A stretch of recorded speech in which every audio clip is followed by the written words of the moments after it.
So Dubai trip plan करायच्या अगोदर तुम्हाला एक गोष्ट जी समजून घ्यायची असेल ती म्हणजे ह्या इथे 2 सीझन असतात. एक असतो तो असतो लो सीझन, बजेट सीझन. एक असतो जो पीक सीझन. सो आपण पहिले लो सीझनपासून स्टार्ट करूया. सो तुम्हाला एक अंदाजा येईल पीक सीझनमध्ये कसे डिफरन्सेस असतात इन टर्म्स ऑफ तुमचं स्पेंडिंग कसं होतं किंवा किती खर्च होतो त्या सगळ्याचा. सो बजेट सीझन हा स्टार्ट होतो मिड ऑफ एप्रिलपासून ते मिड ऑफ सप्टेंबरपर्यंत.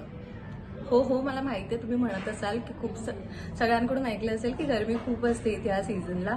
हो असते, नाही मी असं म्हणत नाहीये, पण हा सगळ्यात बेस्ट सीझन आहे जर तुम्ही बजेट फ्रेंडली ट्रिप प्लॅन करत असाल तर.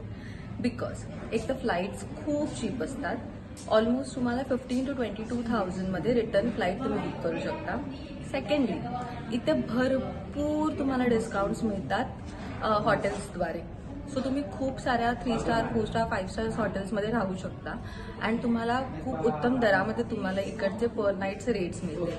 सो बजेट सीझनमध्ये जर तुम्ही ट्रॅव्हल करणार असाल तर तुम्हाला 100 to 150 दरम्यान including everything like all the taxes तुम्हाला पर नाईटचा हा स्टेचा रेट मिळतो. ह्याच्यामध्ये ब्रेकफास्ट इन्क्लुडेड नसेल, मी फक्त तुम्हाला रूम रेट सांगते.